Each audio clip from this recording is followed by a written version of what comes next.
आप देख रहे हैं एनबी न्यूज। मैं हूं आपके साथ योगेश पांडे। स्वागत है आपका उत्तराखंड के इस खास बुलेटिन में। मुख्यमंत्री पुष्कर सिंह धामी ने शुक्रवार को चमोली जिले के आपदा प्रभावित डूंगी गांव का दौरा किया और इस दौरान उन्होंने अतिवृष्टि के कारण भूस्खलन में लापता 2 लोगों के परिजनों से मुलाकात करते हुए परिवार को सांत्वना दी। मुख्यमंत्री ने कहा कि सरकार प्रभावित परिवारों की हर संभव मदद करेगी। उन्होंने डोंगरी गांव में आपदा से हुए नुकसान का जायजा भी लिया और अधिकारियों को राहत व बचाव कार्य में तेजी लाने के निर्देश दिए। उन्होंने भरोसा दिया है कि किसी भी संसाधन की कमी नहीं होने दी जाएगी और इस दौरान मुख्यमंत्री ने नलगांव में आपदा से मृतक के परिजन को 4 लाख का चेक भी सौंपा है। सीएम ने कहा कि आपदा की इस घड़ी में सभी संयम बनाए रखें। सर्वेक्षण के दौरान मुख्यमंत्री के साथ पर्यटन एवं जिला प्रभारी मंत्री सतपाल महाराज और आपदा प्रबंधन मंत्री डॉक्टर धन सिंह रावत, क्षेत्रीय विधायक मुन्नी देवी शाह भी मौजूद रहे।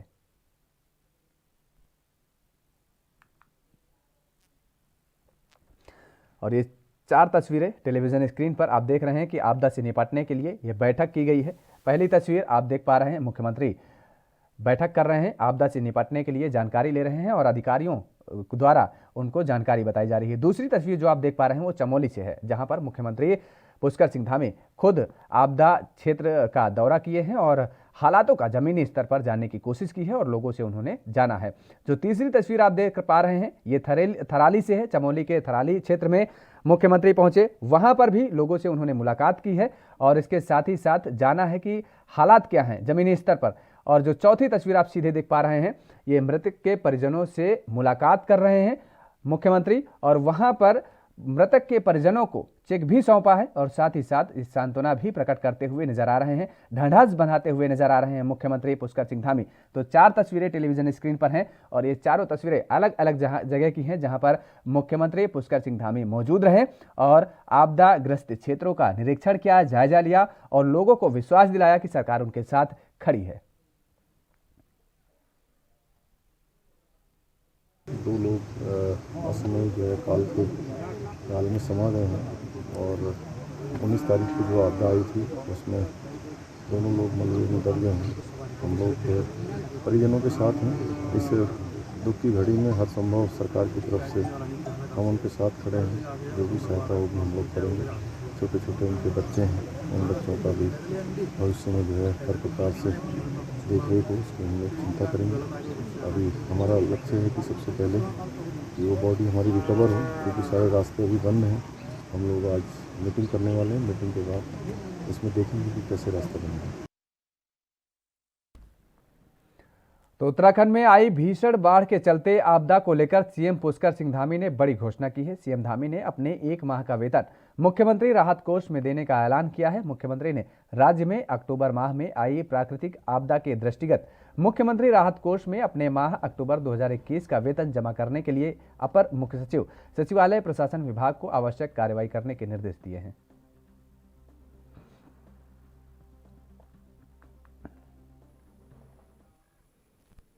मुख्यमंत्री पुष्कर सिंह धामी पौड़ी के 1 दिवसीय दौरे पर रहे। सीएम ने विकास भवन सभागार में आपदा और जनपद में हो रहे विकास कार्यों को लेकर जिला स्तरीय अधिकारियों के साथ समीक्षा बैठक में भाग लिया। सीएम पुष्कर सिंह धामी ने कहा कि उत्तराखंड में हुई बारिश से काफी नुकसान हुआ है और वह उन सभी क्षेत्रों का भ्रमण कर रहे हैं जहां पर ऐसी स्थिति उत्पन्न हुई है। सरकार द्वारा आपदा से उभरने के लिए जनता की हर संभव मदद की जा रही है। विकास भवन सभागार में लोक निर्माण विभाग के अधिकारियों को निर्देशित किया गया है कि जिन क्षेत्रों में सड़कें टूट गई हैं या पेयजल लाइनें क्षतिग्रस्त हो गई हैं उन सभी क्षेत्रों में आपदा से हुए नुकसान की मरम्मत करने के निर्देश जारी कर दिए गए हैं।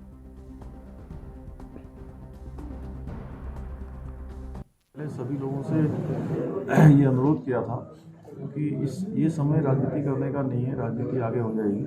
अभी क्योंकि बहुत बड़ी आपदा आई है, इसमें बड़ी जनहानि हुई है, हमारे पशु हानि हुई है, फसलों का नुकसान हुआ है, भवनों का नुकसान हुआ है, हमारी संपत्तियों का नुकसान हुआ है। इस समय में हमें इससे उभरने के लिए सभी लोगों को आगे आना चाहिए। राजनीति नहीं करनी चाहिए। पक्ष हो विपक्ष हो, हमारे सामाजिक संगठन है, सब लोग मिलकर हम लोग जो है लड़ेंगे। अभी हमें सबसे पहले उत्तराखंड के लोगों को इससे उबारना है, समूचे उत्तराखंड की बात करनी है और इसमें अभी राजनीति का समय बिल्कुल नहीं है। और मैं तो सभी से कहूँगा कि अभी आगे आए, राजनीति की बात में हो जाए। सर, प्रदेश के सभी जो आपदा कंट्रोल रूम है सभी इसमें संविदा और उत्तराखंड में मुख्यमंत्री पुष्कर सिंह धामी लगातार एक्शन मोड में नजर आ रहे हैं। मुख्यमंत्री ने CRIF के अंतर्गत कई विकास कार्यों के लिए 391 करोड़ से अधिक की वित्तीय स्वीकृति दी है। मुख्यमंत्री पुष्कर सिंह धामी ने केंद्रीय सड़क अवसंरचना निधि के अंतर्गत विभिन्न विकास कार्यों के लिए 391 करोड़ से अधिक की वित्तीय स्वीकृति प्रदान की है।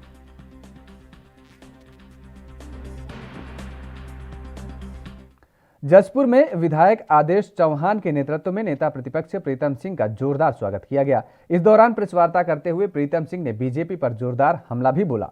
उन्होंने कहा कि प्रदेश में आपदा हुई है, जिन लोगों ने आपदा में अपनों को खोया है, सरकार उनको 10 लाख का रुपए मुआवजा दे।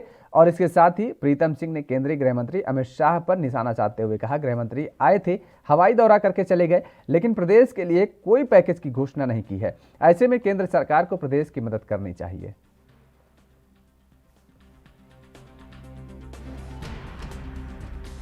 असमय भारी बरसात हुई, कई जगह बादल फटे और उसकी वजह से व्यापक स्तर पर जनधन की क्षति हुई है। और मैं राज्य सरकार से भी कहना चाहता हूँ, केंद्र की सरकार से भी कहना चाहता हूँ कि जिन लोगों ने अपने परिजनों को खोया है, कम से कम उन्हें 10 लाख रुपए का मुआवजा देना चाहिए, ताकि वो परिवार फिर से अपने पैरों पर खड़ा हो सके। हम समझते थे कि केंद्र सरकार निश्चित रूप से इस दैवीय आपदा में राज्य सरकार को कोई पैकेज देगी। गृह मंत्री कल आए, उन्होंने हवाई सर्वेक्षण किया, लेकिन और खबर देहरादून से है, जहां एग्रीकल्चर ट्रू ग्रुप द्वारा आयोजित 12th agriculture leadership conclave leadership award 2021 में उत्तराखंड के बेस्ट हॉर्टिकल्चर स्टेट पुरस्कार से नवाजा गया है। दिल्ली में आयोजित हुए इस कार्यक्रम में केंद्रीय कृषि मंत्री ने उत्तराखंड सरकार की ओर से कृषि मंत्री सुबोध उनियाल को हॉर्टिकल्चर के क्षेत्र में पहला स्थान प्राप्त करने के एवज में पुरस्कार देकर सम्मानित भी किया गया है। देहरादून पहुंचने के बाद कृषि मंत्री सुबोध उनियाल ने मीडिया से मुखातिब होते हुए कहा कि उत्तराखंड में बागवानी की अपार संभावनाएं हैं और उत्तम किस्म की पौध उत्तराखंड में तैयार की जाती है। गुणवत्ता परक पॉली हाउस में बागवानी की जाती है और जिसका नतीजा है कि उत्तराखंड को पहला स्थान प्राप्त हुआ है। इसके लिए उन्होंने सभी अधिकारी, कर्मचारी और बागवानी करने वाले किसानों को बधाई दी है। और ये इस बात का प्रमाण है कि पिछले 3-4 वर्षों में हम लोगों ने लगातार प्रयास किए कि इस राज्य में किसान की आर्थिक स्थिति मजबूत हो और खेती के प्रति उदासीनता घटे। और जो आदरणीय प्रधानमंत्री की परिकल्पना थी किसान की आय को दोगुना करना, इसके लिए हम लोगों ने तमाम रिफॉर्म्स भी किए। 100 से ज़्यादा रिफॉर्म्स इस राज्य में किए गए थे। और खासकर बागवानी क्षेत्र में जिस तरह से इस राज्य के सेब को मार्केट नहीं मिल पाता था और इस राज्य का सेब हिमाचल के नाम से बाजार में जाया करता था, आज हमको पिछले 3 वर्षों में सफलता मिली कि आज हम 4 लाख से ज़्यादा बॉक्सेज में अपने राज्य के सेब को मार्केट में पहुँचाने का काम कर रहे हैं। झाला में CA स्टोर बनकर तैयार किया, उसके अलावा मोरी में CA स्टोर का निर्माण चल रहा है। इसके साथ साथ सेंटर ऑफ एक्सीलेंस के लिए हम लोग 4 सेंटर ऑफ एक्सीलेंस बनाने जा रहे हैं। और इसके अलावा जिस तरह हम लोगों ने, चाहे वो बागवानी का क्षेत्र रहा हो जिसमें चाहे टेम्परेट फ्रूट्स हों या हमारे ऑफ सीजनल सब्जियां रही हों, और चाय और एरोमेटिक फार्मिंग, सभी चीज़ों में फोकस करके और ये सोचते हुए कि किसान 18 अक्टूबर को आई आपदा को लेकर हल्द्वानी में कुमाऊं कमिश्नर सुशील कुमार ने प्रेस वार्ता करते हुए प्राकृतिक आपदा में हुए नुकसान की जानकारी दी है। कमिश्नर सुशील कुमार ने बताया है कि कुमाऊं में अब तक 61 लोगों की मौत की पुष्टि हुई है और 4 लोग अभी भी लापता बताए जा रहे हैं, जबकि आपदा सहित विभिन्न घटनाओं में 36 लोग घायल हुए हैं और जिनका रेस्क्यू कर उपचार कराया जा रहा है। इसके साथ ही पूरे कुमाऊं मंडल में सरकारी संपत्तियों के नुकसान का प्रारंभिक आकलन 2000 करोड़ का है, जबकि निजी संपत्ति, घर, मकान, जमीन के आकलन के लिए अलग टीम बनाकर सर्वे की जा रही है। थे या घायल थे, उनको विभिन्न अस्पतालों में उपचार के लिए भेजा गया है। इसी प्रकार इस समय जो राहत बचाव कार्यों की अगर मैं बात करूं तो वायुसेना के 7 हेलीकॉप्टर हमारे लगे हुए हैं और 1 निजी हेलीकॉप्टर भी लगा है।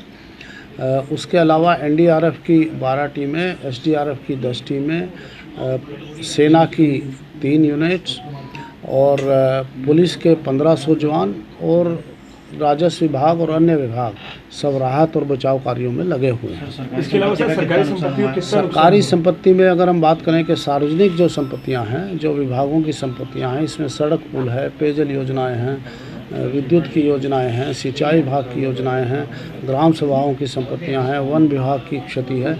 तो ये सब विभागों के मिला के लगभग 2000 करोड़ रुपए के। सर NH कितने खुल चुके हैं अभी तक, कितने बंद हैं? NH अभी 2 जगह से बाधित है, बाकी सब खुल गया है। अभी टनक देहरादून में संजीवनी संस्था के द्वारा CSI सेंटर में एक मेले का आयोजन किया गया, जिसका उद्देश्य उत्तराखंड के कारीगरों, कलाकारों व लघु उद्यमियों को रोजगार से लाभ पहुंचाना है। गौरतलब है कि पिछले कुछ समय में कोविड-19 के कारण कई उद्यमियों की बड़ी आर्थिक हानि हुई थी और इससे उभारने के लिए उनके उत्पादों हेतु मंच प्रदान किया गया है। मेले में प्रोडक्ट के स्टॉल तमाम सारे लगाए गए और मेले के आय का उपयोग उत्तराखंड में सामाजिक कल्याण के क्षेत्र में विभिन्न कार्यों के लिए किया जाएगा। आपको बता दें कि Uttarakhand civil services wife association की ओर से कार्यक्रम का आयोजन किया गया और यह अधिकारियों की पत्नियों द्वारा संचालित एक गैर लाभकारी संस्था है, जिसका उद्देश्य उत्तराखंड की कला व संस्कृति को प्रोत्साहित करना है, वह महिलाएं और बालिकाओं को स्वरोजगार के अवसर प्रदान करना है। इसके साथ ही विराट निराश्रित आर्थिक रूप से असहाय बच्चों की शिक्षा में सहायता करना है। कार्यक्रम में उत्तराखंड के DGP अशोक कुमार की पत्नी अलखनंद अशोक भी मौजूद रहीं।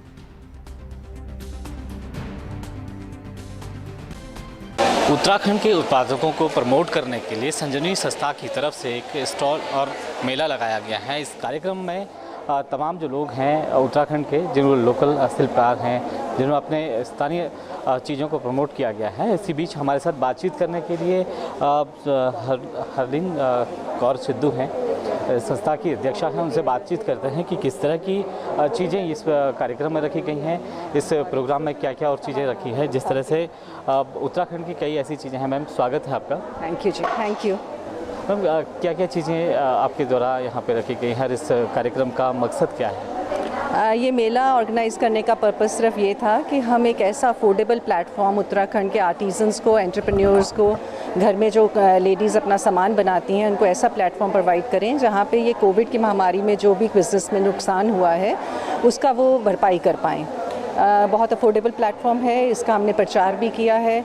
हमारा पर्पस है कि उनका जो प्रोडक्ट्स हैं उनका सेल हो ताकि उनका बिज़नेस बेटर हो, और जो हम संजीवनी इससे अर्न करेंगे वो हम सोशल वेलफेयर एक्टिविटीज़ में यूटिलाइज़ करेंगे उत्तराखंड के लोगों के लिए।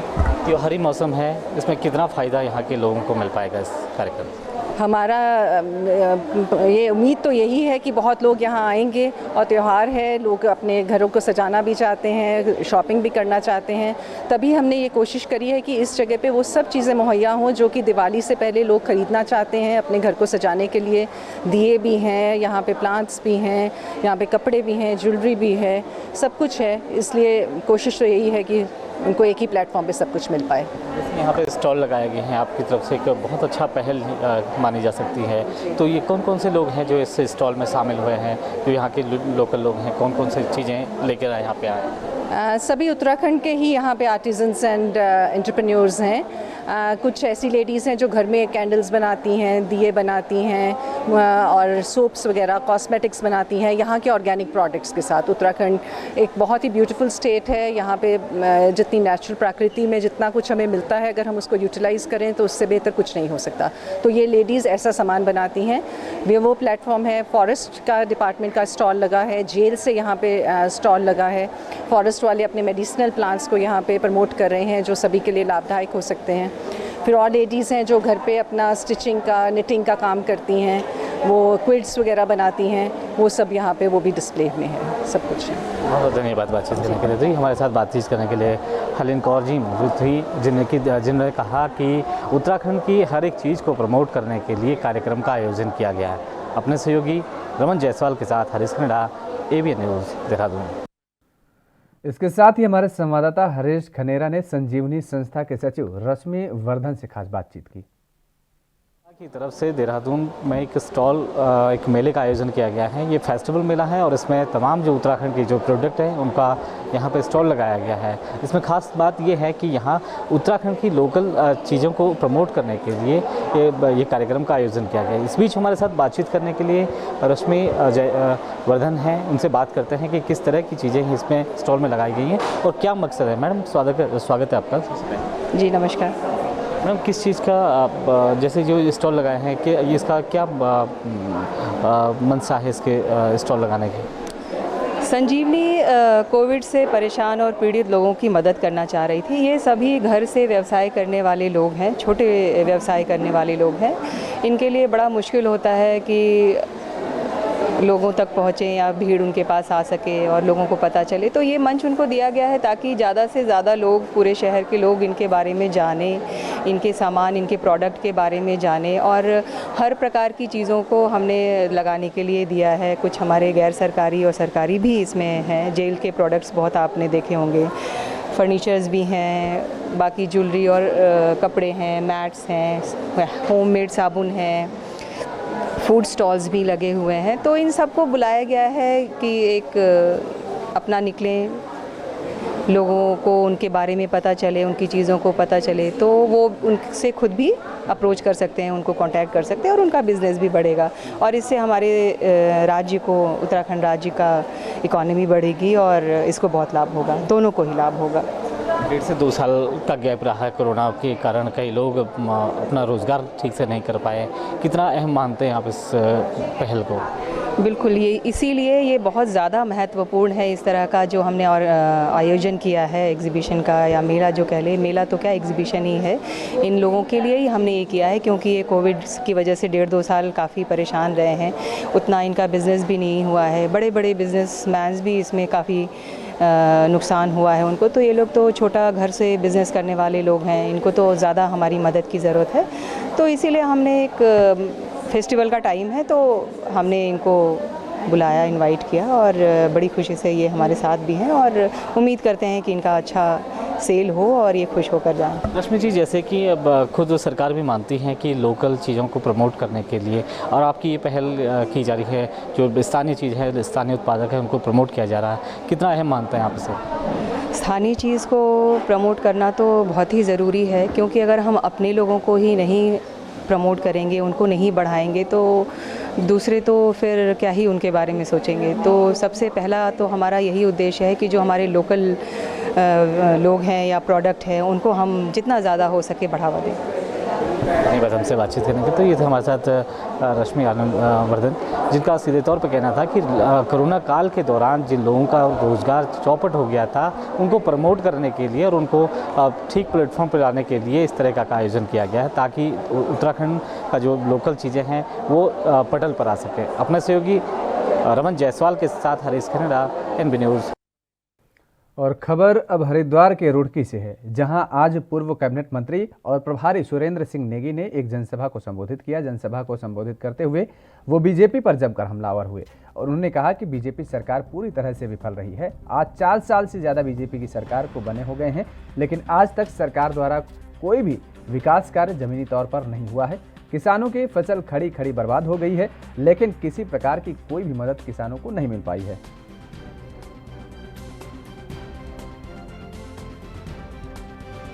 समाचार पत्रों के माध्यम से और अपने पत्र के माध्यम से मुख्यमंत्री को 3 बार इसको रिमाइंड कर चुके हैं कि यहाँ पर जो खड़ी फसलें थी किसानों की वो बर्बाद हो गई हैं।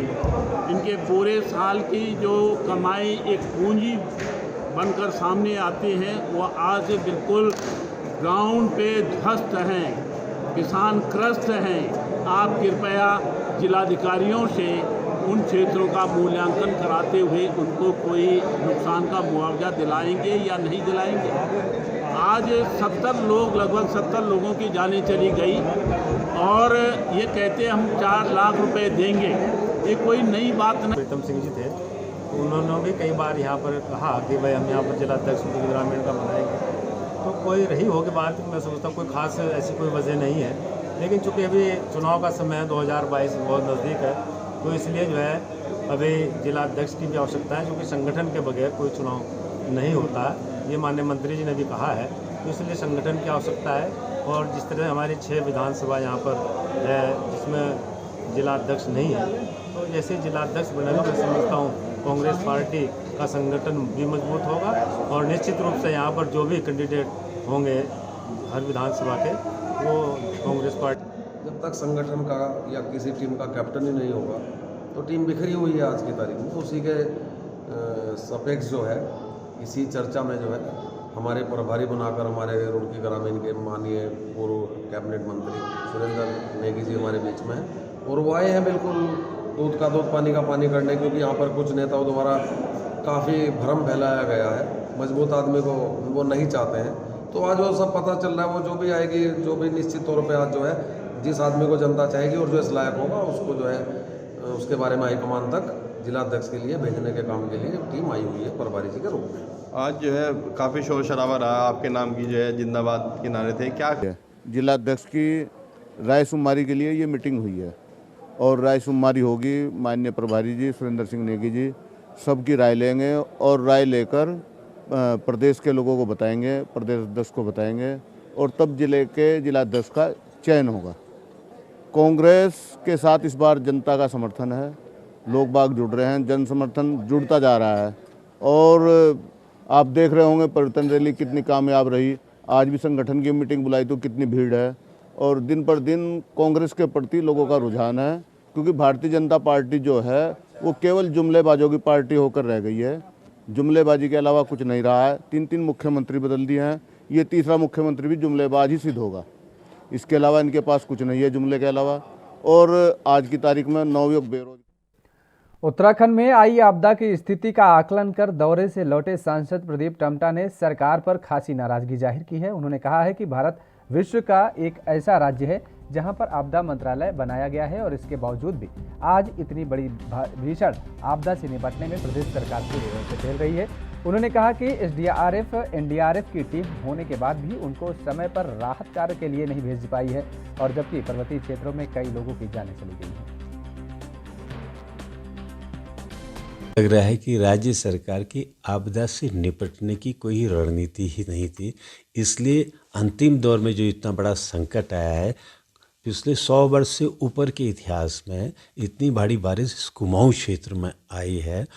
सरकारी तंत्र पूरी तरह से असफल हो गया, चीज हुआ। अभी नहीं, भाजपा की सरकार पहले घोषणा करती थी, इसी का दावा था कि सबसे पहला देश में आपदा मंत्रालय बनाने वाला हमारे पास है। सवाल ये है कि जो हम पहले से भी मांग उठा रहे हैं कि आपदा की जो भारत सरकार की नीति के पास है, आपकी एसडीआरएफ एनडीआरएफ की जो टीम है, रिस्पांस टीम है, उसको समय पर पहुंचाने के लिए अभी भी आपके पास टीम है और इंफ्रास्ट्रक्चर नहीं है। इस समय भी एनडीआरएफ की टीम रेस्क्यू ऑपरेशन जहां पर होना चाहिए था वहां सही समय पर न पहुंचने के कारण बहुत सी जानों को बचाया जा सकता है, वो बचाई नहीं जा सकते हैं।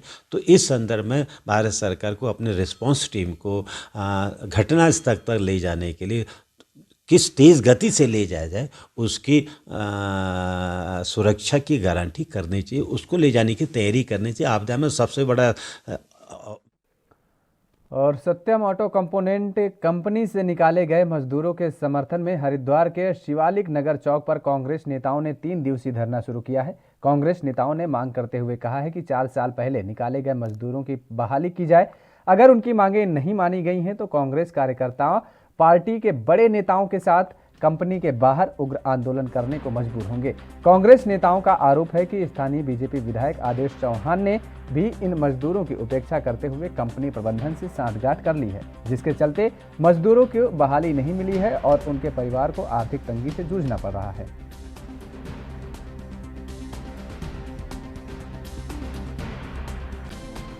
सत्यम ऑटो वाले पिछले 3-4 साल से अपनी मांग को लेकर वरुण वालियान के नेतृत्व में सैकड़ों बार धरना प्रदर्शन कर चुके हैं और हर तरह से कंपनी को जगाने का काम कर चुके हैं, लेकिन कंपनी जागने का नाम नहीं ले रही। और जिस तरह से मजदूरों के साथ 4 साल से संघर्ष सड़क पर बैठ के कर रहे हैं, आप समझते हो इनके परिवार की क्या हालत होगी, कैसे ये परिवार चला रहे होंगे। तो मुझे बड़ा कष्ट है इस बात का कि फैक्ट्री वाले और यहाँ का जनप्रतिनिधि दोनों सो रहे हैं।